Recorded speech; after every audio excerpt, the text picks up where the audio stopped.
गृहस्थ होके साधु हैं, भगवान के होके पति हैं, भगवान के होके पत्नी हैं, मूल में हम भगवान के हैं।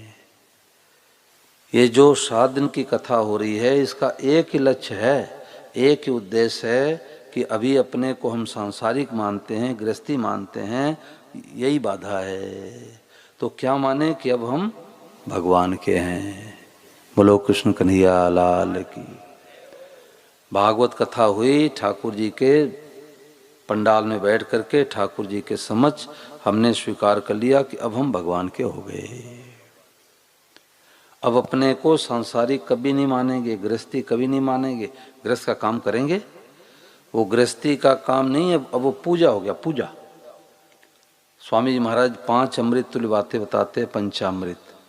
तो पहली बात क्या है, स्वीकार करो कि हम भगवान के ही हैं। भगवान के होने का मतलब क्या है कि आपको राम जी, कन्हैया, शिव जी, गणेश जी, दुर्गा माता, निराकार, साकार, जो भगवान अच्छे लगते हैं, एक भगवान का चुनाव करके उनसे कोई न कोई संबंध जोड़ो, उनको मित्र बना लो, भाई बना लो, पति बना लो, बेटा बना लो, गुरु बना लो, कोई न कोई संबंध जोड़ लो। जैसे मीराबाई ने कहा, मेरे तो गिरधर गोपाल दूसरो न कोई, जाके सिर मोर मुकुट मेरो पति सोई। मीराबाई ने कन्हैया से पति का संबंध जोड़ा। तो आज मीराबाई को गए लगभग 550-600 वर्ष हो गए, और आज मीराबाई को बच्चे बच्चे जानते हैं। मीराबाई के सास ससुर का नाम क्या था, बहुत बिल्ले लोगों को पता होगा, परंतु मीराबाई को बच्चे बच्चे क्यों जानते हैं? मीराबाई ने गिरधर गोपाल से पति का संबंध जोड़ा। तो अब हम भगवान के हैं। अब घर किसका रहा भाई? भगवान का। कोई कहे नहीं जी अभी तो हम 1 करोड़ रुपए लगा के मकान बनाए हैं, अपना क्यों नहीं माने? तो आपका मकान है तो छोड़ के मत जाओ। एक राजा ने बहुत सुंदर महल बनाया। महल बनाया तो जो भी आते तो कहता कि देखो इसमें कोई कमी तो नहीं है। इस महल को बनाने में 30 साल लगे हैं, अरबों खरबों रुपए लगे हैं। तो लोग कहते वाह वाह, बहुत सुंदर मकान बना है, बहुत सुंदर मकान बना है। तो राजा के अंदर और अभिमान आता। तो घूमते घामते एक महात्मा जी पहुंच गए।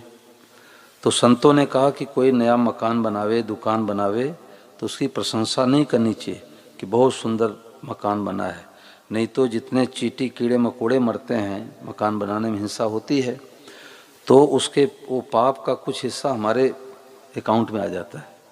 हमने अनुमोदन कर दिया, समर्थन कर दिया। तो वहाँ पर यह कहना चाहिए भगवान की कृपा है, राम जी की इच्छा है, ईश्वर की मर्जी है, ऐसे कह देना चाहिए। तो महात्मा जी से राजा ने कहा, देखो महाराज ये महल अपने प्राइवेट रहने के लिए बनाया हूँ, वातानुकूलित, सर्दी में अलग, गर्मी में अलग, बारिश में अलग। कोई महल में कमी हो तो बताओ। और उसके अंदर अभिमान था कि बाबा जी प्रशंसा करेंगे। तो महात्मा जी ने कहा कि ये महल में तो बड़ी भारी कमी है। राजा ने कहा, महाराज अभी तक जितने लोग आए सब लोगों ने यही कहा कि बहुत सुंदर महल बना है, बहुत सुंदर महल बना है, परंतु आप एक ऐसे व्यक्ति हो जो कह रहे हो इस महल में बड़ी भारी कमी है। क्या कमी बताओ, सुधार करावें? तो महात्मा जी ने कहा कि आप ये किस लिए बनाए हो, रहने महल किस लिए बनाए हो? राजा ने कहा, महाराज अपने प्राइवेट रहने के लिए। तो महात्मा जी ने कहा कि जब आप अपने रहने के लिए महल बनाए हो तो इसमें दरवाजा क्यों लगा दिए? बोलो कन्हैया लाल की। संतों की बातें अटपटी होती है। जब आप अपने रहने के लिए बनाए हो तो दरवाजा क्यों लगा दिए? तो राजा ने कहा, महाराज ये भी कोई बात पूछने की है? अरे मकान बनाऊं, दुकान बनाऊं, दरवाजा नहीं लगाऊं? बोले इसी दरवाजे से तुम्हारे को निकाल के ले जाएंगे। तुम तो रहने के लिए बनाए हो, परंतु तुम्हारे को रहने नहीं देंगे। तो घर किसका हुआ भाई? भगवान का। अब भगवान का घर है तो भगवान कहें क्या कि लाओ ताला बंद कर चाबी हमारे को पकड़ा दो, जाओ खेत में, ऐसे कहें क्या? अब भगवान का है तो प्रत्येक कमरे में सुंदर सुंदर भगवान का चित्र लगाओ। जहाँ जावे ये ठाकुर जी का घर है भाई, भगवान का घर है, भगवान का घर है, साफ सफाई बढ़िया रखो, यथास्थान रखो। मैं किशन जी के घर में देखा कि कोई भी सामान बड़े विधिवत ढंग से, कई घरों में तो बिखरा हुआ पड़ा होता है, कोई सामान इधर कोई सामान उधर, परंतु इनके घर मैंने देखा, भोजन करने जाता ही हूँ तो मैं देखता हूँ कोई भी सामान यथास्थान। ये फौज में शिक्षा दी जाती है कि हर काम समय से, हर काम सिस्टोमेटिक। तो भगवान का घर है तो खूब बढ़िया सजा के रखो, साफ सफाई करके रखो, भगवान का चित्र बना करके रखो। मैं तो कहूँ लिखवा भी देना चाहिए पंचामृत, बढ़िया घर में पेंटर बुला के पंचामृत लिखवा दो, हरिओम लिखवा दो, नारायण नारायण लिखवा दो। भगवान का घर है, भगवान राजी होंगे कि हाँ भाई ठीक है। तो हम भगवान के ही हैं, भगवान के घर में रहते हैं। अब जो काम धंधा करते किसका काम है भाई? भगवान का। देखो कितनी सुगम बात महापुरुषों ने खोज करके बता दी। कोई जंगल में नहीं जाना है, कोई घर नहीं छोड़ना है, कोई मकान नहीं छोड़ना है, कोई बाल बच्चों को नहीं छोड़ना है, कोई खेती बाड़ी नहीं छोड़ना है। कई जगह तो पत्नी डरती है कि पति देव सत्संग में कथा में जा रहे हैं कि बाबा जी तो नहीं बन जाएंगे, और महाराज जी कह रहे हैं कोई बाबा जी बनने की जरूरत ही नहीं है, घर में बाबा जी बन जाओ। तो कैसे अपने भाव को बदल दो कि अब हम भगवान के हो गए। अब भगवान के हो गए तो भगवान के घर में रहते हैं। जो शुभ काम करते, खेती बाड़ी नौकरी व्यापार, बच्चे पढ़ाई लिखाई करते हैं, माताएं रसोई तैयार करती हैं, बाल बच्चों को तैयार करती हैं, गायों की सेवा करती हैं, भैंसों की सेवा करती है, सब भगवान का भजन हो गया। अभी हम लोग सोचते हैं माला फेरना भगवान का भजन है, गीता रामायण का पाठ करना भगवान का भजन है। बाकी तुम गृहस्थी आदमी हैं, बाल बच्चे वाले हैं, हम कोई साधु बाबा थोड़े ही 24 घंटे राम राम करते रहेंगे। अभी दिमाग में बात बैठी, ठीक है तो बाबा जी आए हैं, 7 दिन कथा है सुन लिया, उसके बाद कोई हम साधु बाबा थोड़े ही 24 घंटे राम राम राम राम करते रहेंगे, हमारे बच्चे भूखे मर जाएंगे। अरे भाई केवल भाव बदल दो कि बच्चे किसके हैं? भगवान के। खेत किसका है? भगवान का। गाय भैंस किसकी है? भगवान की। तो भजन हो गया। बेटा बेटी किसके हैं? भगवान के। शुद्ध सात्विक जो भोजन पाते हैं ठाकुर जी को भोग लगा के प्रेम से गोद में ले करके, एक तो भोग लगाती है माताएं बहनें, वो सीरा कटोरी में रख करके और ठाकुर जी के सामने रख दिया, पर्दा लगा दिया। अब ठाकुर जी नौकर हैं क्या? कोई उनको भोजन कमी है क्या? अरे प्रेम से, जैसे दादी है माताएं हैं गोद में बच्चे को ले लेती हैं कि देख बेटा देखो मोर देख, उधर उधर दिखाती हैं, इधर घुरूर करके पिलाती हैं। ऐसे ठाकुर जी को प्रेम से भाव से, लो ठाकुर जी दूध पियो। वो कल बता रहे थे ना अकला में दूध पिए ठाकुर जी। तो ठाकुर जी भाव से खिलाओ तो ठाकुर जी मांग मांग के खाएंगे, छिन छिन के खाएंगे, छिन छिन खाएंगे। तो भोजन करना भी भगवान का भजन हो गया। कब? ठाकुर जी को भोग लगा के। और 5वीं बात है कि भगवान के दिव्य प्रसाद से भगवान के जनों की सेवा करते। देखो किसी बात को महत्व देने से वो बातें हृदय में बैठती है। अब पंचामृत यहाँ पर बांटा गया है, हे नाथ में आपको भूल नहीं पुस्तक बांटी गई है। कई घरों में जाता हूँ प्रसाद पाने के लिए, तो लीलाधर जी वो पूजा घर में रखते हैं। बेटे का लेटर आ जाए, पूजा घर में रखेंगे क्या? पॉकेट में रखेंगे और छोरा से पढ़ाएंगे, अपने नहीं पढ़ना जानते छोरी से पढ़ाएंगे। अरे देखो क्या समाचार तो ठीक है, उसकी तबीयत तो ठीक है, कब तक आने के लिए बोल रखा है। कई बार लेटर को पढ़ते हैं और पुस्तक मुफ्त में मिलती है। आप लोग बांटते हैं, समिति वाले बांटते हैं। घनश्याम जी आए थे तो उन्होंने बांटा था पुस्तक, लगभग 3000 की पुस्तक उन्होंने बांटी। तो अब ये पुस्तक को महत्व कब देना हुआ? जबकि उसको पढ़ो। अब ये पंचामृत की छोटी सी पुस्तक आई है जो कल बटी थी, सारे शास्त्रों का सार है। ऐसी बातें सुनने को नहीं मिलती। आप लोगों को तो ये लगता होगा महेशपुरा में सुन लिए, यहाँ भी सुन लिए कि बाबा जी की बात सुनाते हैं। हमारे को पता है हिमाचल प्रदेश में एक बूढ़ी माई बोली कि मैं 40 भागवत कथा सुनी अपने जीवन में, परंतु पहली बार जीवन में ये बात सुन रहे हो कि भगवान से संबंध जोड़ो। गुरु से संबंध जोड़ने के लिए तो जगह जगह स्थान बना है कि हम निगुरा हो कि सगुरा हमारा चेला बन जाओ। चेला नहीं बनोगे तो रुपया कैसे आएगा? चेली नहीं बनोगे तो रुपया कैसे आएगा? परंतु ये तो स्वामी राम सुखदास जी महाराज जी की खोज है कि भाई किसी संबंध नहीं जोड़ना है, संबंध भगवान से जोड़ना है। जैसे ब्राह्मण देवता अग्नि के साक्षी में वर वधू को बैठा के कह देते, बेटा आज से तुम्हारी ये पत्नी है, बेटी आज से तुम्हारी ये पति हैं। अब पति पत्नी का संबंध जुड़ जाता है। अब जो कन्या पत्नी बन गई, अब पति के साथ जावे कि पंडित के साथ जावे? बोलो भाई, कितने किसके साथ जावे? नहीं, वो तो कहती है कि 11 महीने तो हम आपके साथ रहूंगी और हमारे पंडित जी बहुत अच्छे हैं, हमारा आपका संबंध जुड़वा दिए, अब 1 महीने में पंडित के साथ रहूंगी। बोलो भाई, शादी की बर्बादी हुई? बोलो, जोर से बोलो। बर्बादी हुई। आज बर्बादी हो रही है, आज बर्बादी हो रही है। भगवान के साथ रहना चाहिए, रहते हैं गुरु के साथ। ये बर्बादी है। प्रश्न करो, इसमें शंका करो। ये कथा ऐसे नहीं है कि आप दक्षिणा दे दिए हम भी राजी आप भी राजी। ये महापुरुषों की बातें हैं। स्वामी महाराज जी के 90 सालों का अनुभव भरा हुआ है। ये बातें एक अक्षर कोई काट नहीं सकता। दिल्ली में एक मंदिर में सत्संग करा रहा था, तो एक सज्जन बोले कि 55 साल की हमारी उम्र हो गई। कितने साल की? 55 साल की उम्र हो गई और जीवन में आज पहली बार मैं सुना हूं कि भगवान से मन जोड़ो। वहां कथा हो रही थी, बज्जू पड़ता बीकानेर के पास में, बज्जू गांव, कोलाद के आसपास में। तो एक बहन, एक 2 बच्चे की माँ, तो 5-6 दिन कथा सुनी। तो उसने कहा कि महाराज जी, मैं तो यही सोच रही थी किसी को गुरु बनाऊं तो ज्ञान हो, गुरु बनाऊं तो ज्ञान हो, परंतु स्वामी महाराज जी की बात हमारे को मिल गई, कृष्णम वंदे जगत गुरु। भगवान कृष्ण को गुरु बना लो, गीता गुरु मंत्र मान लो, कभी जीवन में ठगाई नहीं पड़ेंगे। तो उसने कहा कि मेरे को तो इस बात का पता ही नहीं था कि हम भगवान से संबंध जोड़ सकती हो, इस बात का पता नहीं था लीलाधर जी। उसने कहा मैं इस बात का पता ही नहीं था कि मैं भगवान से संबंध जोड़ सकती हूँ। अब हमने कन्हैया को बेटा बना लिया, उसका नाम कनूड़ा रख दिया। बोलो कन्हैया लाल की।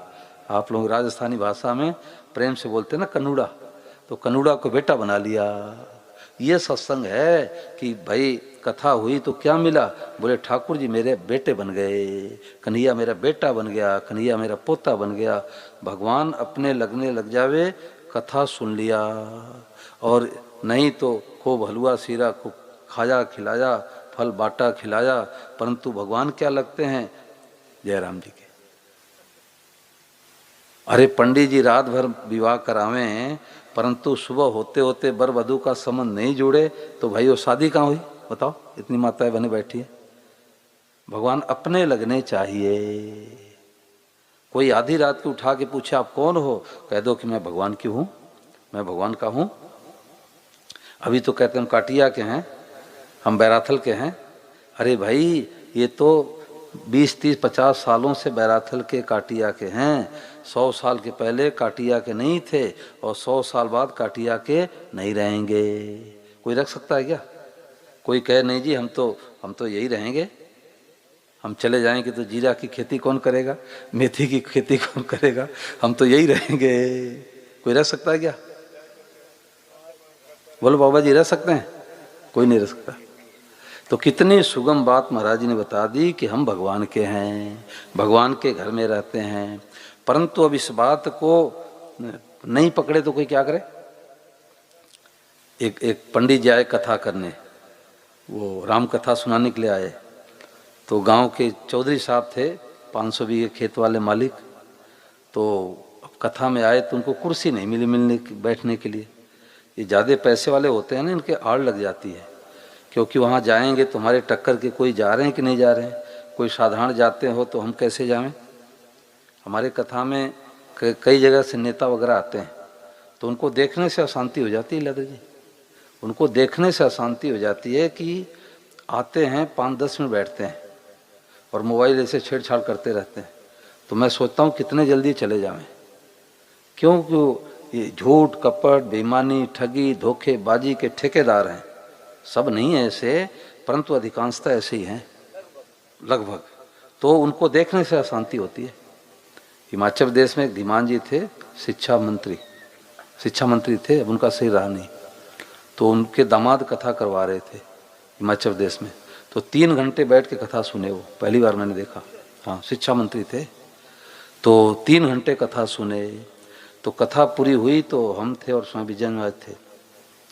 तो बोले इतनी हमारी उम्र हो गई 65 साल के लगभग, परंतु जीवन पहली बार ऐसे मैंने सिद्धांत देखा, कोई रुपया नहीं चढ़ाना, कोई फल नहीं लाना, कोई कपड़े नहीं लाना, पहली बार जीवन में सिद्धांत देखा।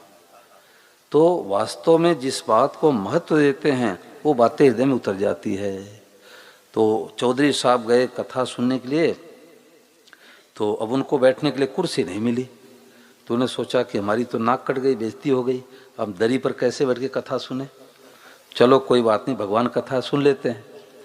अब कथा सुन लिए, फिर सोचे कि बगल में ही तो है हमारा घर और कड़ाके की सर्दी पड़ रही है, ऊपर सोफा सेट नौकर से डलवा लेता हूँ और वही धूप भी लगेगी और कथा भी सुनता रहूँगा।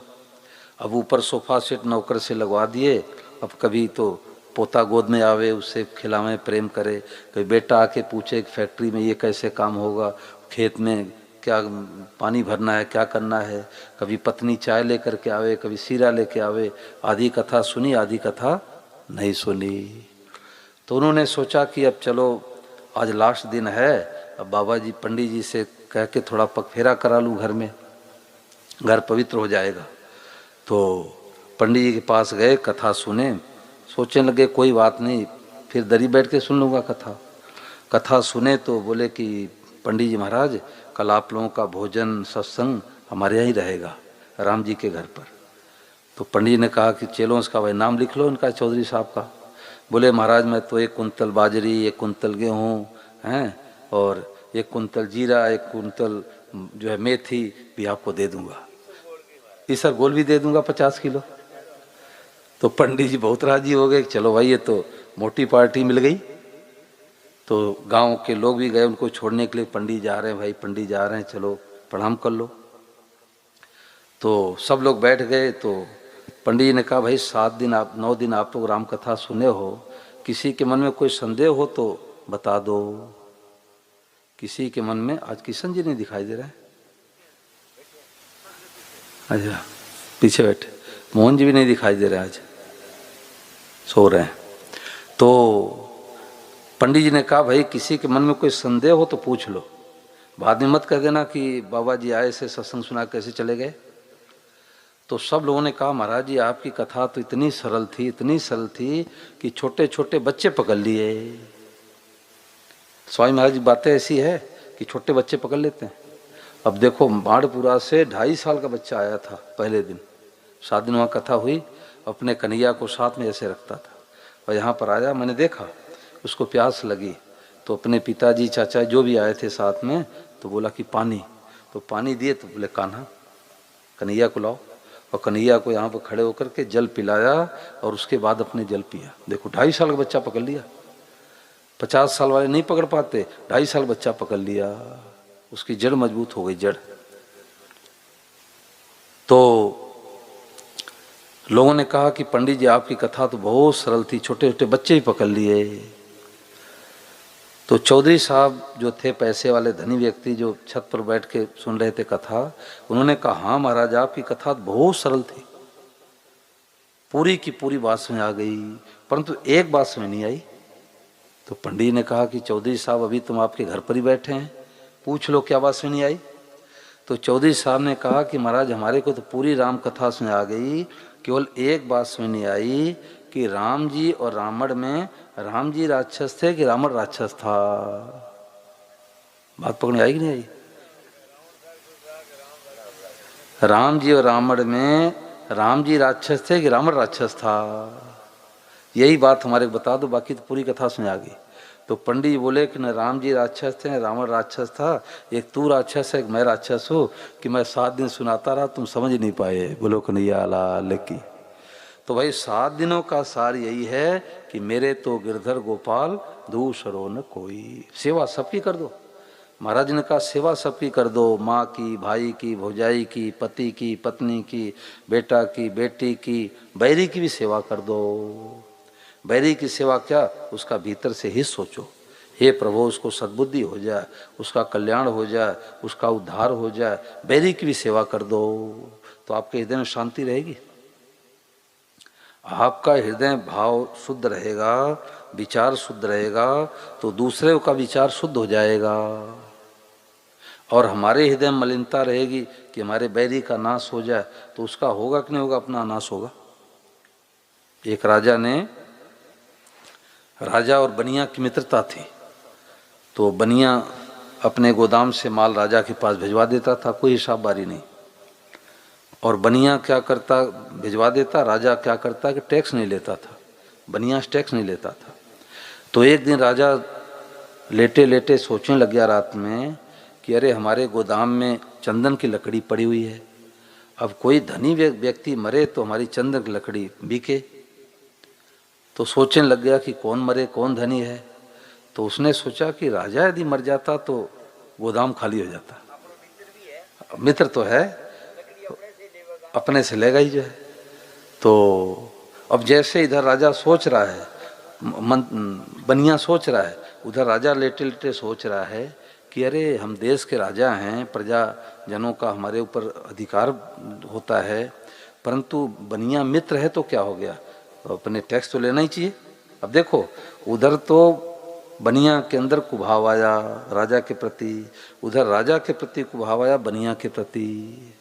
इधर तो सोच रहा है और उधर तुरंत मुनि बुला करके और तलपर तैयार करके कि 5 साल से जो टैक्स नहीं लिया गया, बनिया से कह दो भरो। अब सुबह बनिया जब सो करके उठा तो आ गए सिपाही कि भाई 5 साल का बकाया है, भरो। बनिया सोचने लग गया कि इतने दिन तक कभी नहीं आया, और कल मैंने रात में सोचा और तभी ऐसा आया। राजा है सुबह काम हो गया। तो राजा के पास गया कि राजन ये बताओ कि आपके मन में कैसी बात आई। तो राजा ने कहा कि हमारे प्रति तुम्हारा दुर्भाव हुआ था क्या? बोले हाँ क्षमा करना, हम आप तो मित्र हैं, मैं लेटे लेटे सोच रहा था कोई धनी व्यक्ति मर जाए तो ये लकड़ी जो चंदन की लकड़ी है वो गोदाम खाली हो जाए, तो मेरे मन में आया कि आप मरोगे तभी तो ये गोदाम खाली होगा। तो राजा ने कहा कि आपके अंदर कुभाव आया, तुम्हारे अंदर कुभाव आ गया, तो भाई सबका ही सोचो। सर्वे भवन्तु सुखिनः सर्वे सन्तु निरामया सर्वे भद्राणि पश्यन्तु माँ कच्चित् दुःख भाग् भवेत्। सबका ही सोचो, सब सुखी हो जाए, सब कल्याण हो जाए, सब निरोग हो जाए, सब धनवान बन जाए, ये भावना सबसे ऊंचा भजन है, सबसे ऊंचा भजन। तो खास बात यह है कि भाई अब हम भगवान के हो गए। एक बार स्वामी जी राम सुखदास जी महाराज कमरे में बैठे थे, तो सद्देसी आनंद जी महाराज जो आप लोगों के यहाँ आके सत्संग सुनाते हैं, तो महाराज जी कमरे में पहुँच गए। श्री आनंद जी महाराज स्वामी महाराज जी कमरे में पहुँच गए। बोले स्वामी जी आप कौन हो? तो महाराज जी ने कहा कि मैं भगवान का हूँ। अब हम लोगों से कोई पूछे तो हम कहेंगे फलाने जाट हैं, काटिया के रहने वाले हैं, महेशपुरा के रहने वाले हैं, बैराथल के रहने वाले हैं। अरे ये तो नाटक खेलने के लिए मिला है, ये तो नाटक खेलने के लिए मिला है, परंतु मूल में तो हम भगवान के हैं। नाटक में गलती करे तो गलती, नाटक को सच्चा मान ले तो गलती। गलती तो करना नहीं है, सच्चा मानना नहीं है। जैसे कि सुरेश नाम का लड़का स्कूल में गया, तो मास्टर साहब ने कहा बेटा तुम्हारे को आधे घंटे के लिए लक्ष्मण बनना है, लक्ष्मण का रोल करना है, रामलीला का रिहर्सल चल रहा है। तो सुरेश ने कहा गुरुजी आधे घंटे क्यों, 1 घंटे 2 घंटे जितना को हम लक्ष्मण बन जाएंगे। अब वो स्टेज पर लक्ष्मण बन करके पोशाक पहन के, सुरेश वाला पोशाक तो निकाल के रख दिया, और लक्ष्मण का रोल ले करके धनुष हाथ में ले करके और मेघनाथ से नोक-झोंक होने लग गया स्टेज पर। मेघनाथ तो कह रहा है कि तपस्वी आज तुम्हारा वध करके छोड़ूंगा, और लक्ष्मण जो सुरेश बना था लक्ष्मण, उसने कहा कि राक्षस आज तुम्हारा वध करके छोड़ूंगा। तो जब नीचे आधे घंटे के बाद उतरा तो उसके मित्र उसके पीठ पर थपकी लगाते हुए कहने लगे वाह भाई सुरेश तूने तो बहुत बढ़िया नाटक किया। अब सुरेश कहने लगे सुरेश कौन है, मैं तो लक्ष्मण हूँ। बात पकड़ में आ रही नहीं आ रही है? सुरेश कहने लग गया कि मैं सुरेश कौन हूँ, मैं तो लक्ष्मण हूँ। अब उसके मित्र हंसने लगे कि यार तू तो आधे घंटे के लिए लक्ष्मण बना था, तू तो सुरेश था, आधे घंटे लक्ष्मण बना था, परंतु उसने कहा नहीं मैं तो लक्ष्मण हूँ। तो जैसे स्टेज पर जाके कहे कि मैं सुरेश हो तो नाटक गड़बड़, नाटक में गड़बड़ी आ जाएगी। और नीचे उतर के कहे कि तो मैं लक्ष्मण हो तो भी गड़बड़ी। तो स्टेज पर तो उसको लक्ष्मण कहना पड़ेगा और स्टेज के नीचे उतर के अपने को सुरेश मानना पड़ेगा। ऐसे गृहस्थी का हम स्वांग करते हैं तो भाई हम गृहस्थी आदमी हैं। ऊपर से कहो मेरा बेटा है, मेरा दुकान है, मेरा खेत है, ऊपर से कहो, परंतु भीतर में बात चालो कि मेरे तो गिरधर गोपाल दूसरो न कोई। एक बार क्या हुआ कि एक नगर में सेठ जी थे, तो भगवान की भक्ति करते, माला फेरते, गीता रामायण पढ़ते, सत्संग कराते, संतों को बुला के कथा भी करवाते थे। तो एक महात्मा जी ने सुना कि भाई फलाने नगर में एक सेठ जी रहते हैं, तो चलो उनके दर्शन करने के लिए चले, भगवान के भगत हैं। भगवान के भगत दर्शन करने के लिए तो भगवान भी लालायित रहते हैं, भगत मेरे मुकुटमणि, मैं तो हूँ भक्तन करदास। तो महात्मा जी पता लगाते लगाते लगाते लगाते सेठ जी के दरवाजे पहुंच गए। सेठ जी ने देखा कि अरे तो लाल कपड़े में कोई महात्मा जी आए हैं, उठ के तुरंत गद्दी से गए, दंडवत प्रणाम किए और कमरे में ठहरा दिए, भोजन प्रसाद कराया, रात्रि में सत्संग हुआ। तो जब महात्मा जी को सुबह जाने को हुआ तो महात्मा जी ने सोचा कि ये सेठ की परीक्षा तो लो कि असली भगत है नकली भगत है, कहीं ऐसा तो नहीं कि पूर्व जन्म के कर्मों के संस्कार बस इसको जस मिल रहा हो। तो महात्मा जी कहने लगे कि सेठ जी ये कोठी किसकी है? बोले महाराज ठाकुर जी की। ठाकुर जी मतलब लड्डू गोपाल की, कन्हैया की, राम जी की। अच्छा ये कोठी ठाकुर जी की? बोले हाँ। ये गाय किसकी बंधी है? बोले ठाकुर जी की। ये बच्चे किसके खेलने हैं? बोले ठाकुर जी के। गाड़ियाँ किसकी खड़ी है? बोले ठाकुर जी का। फैक्ट्री किसकी? बोले ठाकुर जी का। ये जीरा मेथी खेती किसकी? बोले ठाकुर जी की। प्लाट किसका? बोले ठाकुर जी का। बगीचा किसका? बोले ठाकुर जी का। तो महात्मा जी की बुद्धि चकराने लगी, बड़ा जोरदार भगत है, सब कुछ ठाकुर जी का। तो सेठ जी ने कहा चलो महाराज ऊपर दूसरे तल्ले पर मंदिर बना रखा हूँ। किसका मंदिर? बोले ठाकुर जी का। तो जब ठाकुर जी का दर्शन करने के लिए गए तो महात्मा जी ने पूछा ये ठाकुर जी किसके हैं? तो सेठ जी ने कहा ठाकुर जी तो मेरे हैं। बोलो गिरधर गोपाल की। ठाकुर जी तो मेरे हैं, तन भी तेरा, मन भी तेरा, तेरा पिंड प्राण सब कुछ तेरा और तू है मेरा। यह दादू का ज्ञान। सब कुछ तेरा तू है मेरा, सब कुछ तेरा तू है मेरा। यही सूत्र पकड़ के जाओ कि सब कुछ तेरा तू है मेरा। और हम लोगों ने इसको उलट दिया कि सब कुछ मेरा। खेत किसका? मेरा। मकान किसका? मेरा। बेटा बेटी मेरे। मेरा है तो छोड़ के मत जाओ, छोड़ के तो जाना ही पड़ेगा। तो तन भी तेरा, मन भी तेरा, तेरा पिंड प्राण सब कुछ तेरा तू है मेरा, यह दादू का ज्ञान। ऐसा कोई बात पूछो, 5 मिनट और सत्संग चल जाए। कोई बात पूछो। सार सार बातें चली है। माताओं बहनों के मन में कोई शंका हो, भाइयों कोई मन में बात हो, पूछो।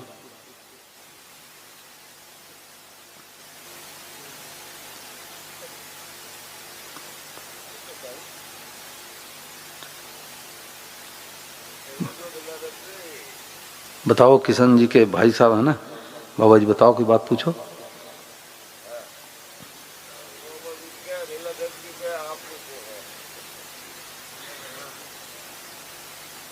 बात इतनी है, सब कुछ तेरा तू है मेरा, सब कुछ तेरा तू है मेरा। अब ये सत्संग शुरू कर देंगे महाराज जी। हाँ देखो, ये बढ़िया याद दिला दिए कि भाई स्वामी महाराज कहते हैं कि जैसे रोजाना रोटी खाते हैं, बचपन से रोटी खाना शुरू किए, 90 साल के हो गए तो भी वही रोटी दाल खाते हैं, वही खिचड़ी कड़ी खाते हैं, रोजाना खाते हैं।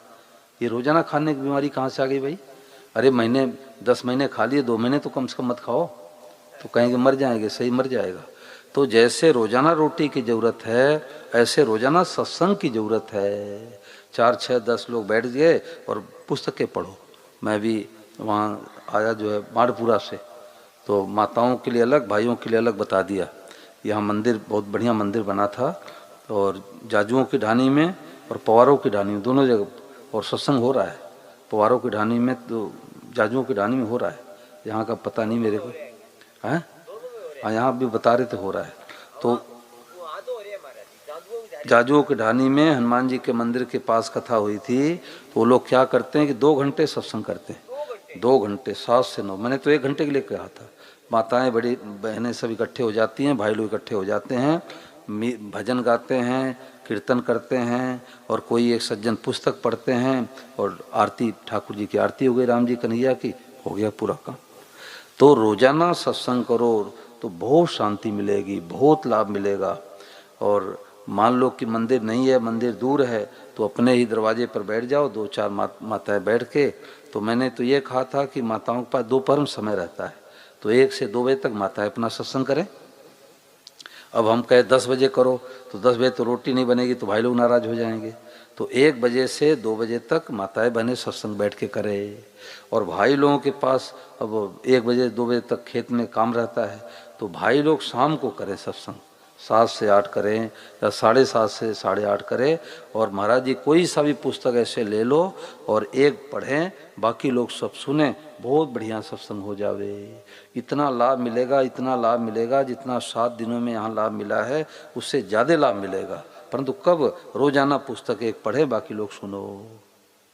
बताओ भाई, हम शाम को अनाउंस भी कर देंगे। ये धनी आदमी है महाराज जी, ये धनी आदमी है, एक छोटा सा मंदिर बना करके छपरा बना दे, सफाई हो जाए, एक जगह हो जाए। मंदिर तो होना ही चाहिए, गांव में मंदिर, ढानी मंदिर होना ही चाहिए। एक मंदिर जगह जिसमें सत्संग निरंतर चलता रहे। हाँ महाराज, राधा कृष्ण का मंदिर हो, राधा कृष्ण का मंदिर हो, चाहे सीताराम जी का मंदिर हो, गांव में ढानी मंदिर तो होना ही चाहिए। और जब तक नहीं है, देखो ये भूरा राम जी हैं, अब ये गीता भवन बनाए हैं खुर्द में, खुर्द में गीता भवन बनाए हैं। घनश्याम जी गए थे, इनके लिवा गए थे, तो घनश्याम जी बोले कि महाराज बहुत बढ़िया है। हाँ, यहाँ से 2-2.5 किलोमीटर है।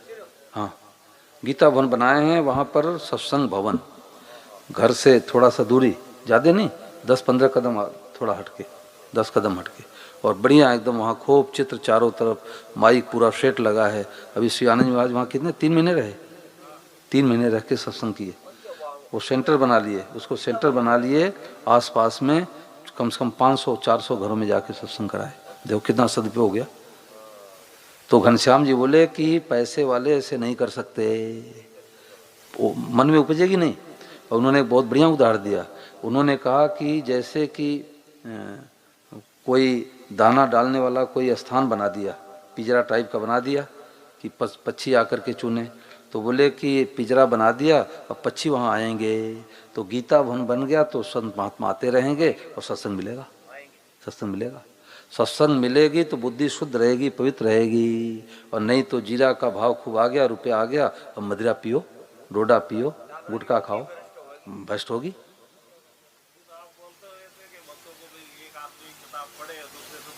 हाँ हाँ हाँ, बोलो। अब नेट से रोटी भी खा लो, नेट से रोटी भी खा लो। नेट पर और भी तो बहुत राक्षस और बवाल आवे। तो बच्चे क्यों कहते हैं कि बच्चों को हमने ध्यान नहीं दिया। हमारी तो दृष्टि है कि बेटा बेटी हमारे 1 लाख रुपए महीने की नौकरी कमावें। आपने संस्कार दिया नहीं, संस्कार दो। तो देखो 2.5 साल का बच्चा पहले ठाकुर जी जल पिला के पिया, अब वो बच्चा बिगड़ेगा, वो बड़ा होकर कहेगा कि नेट से सुन लो। बच्चों का स्वभाव बिगड़ गया है, इसलिए कहते हैं कि नेट पर वो सुन लो। आप उनको कहो कि तुम पढ़ो, पढ़ेंगे तो उनको भी लाभ मिलेगा, आपको भी लाभ मिलेगा, दोनों को लाभ मिलेगा। उनको लाभ मिले इसलिए आप उनसे पढ़ो।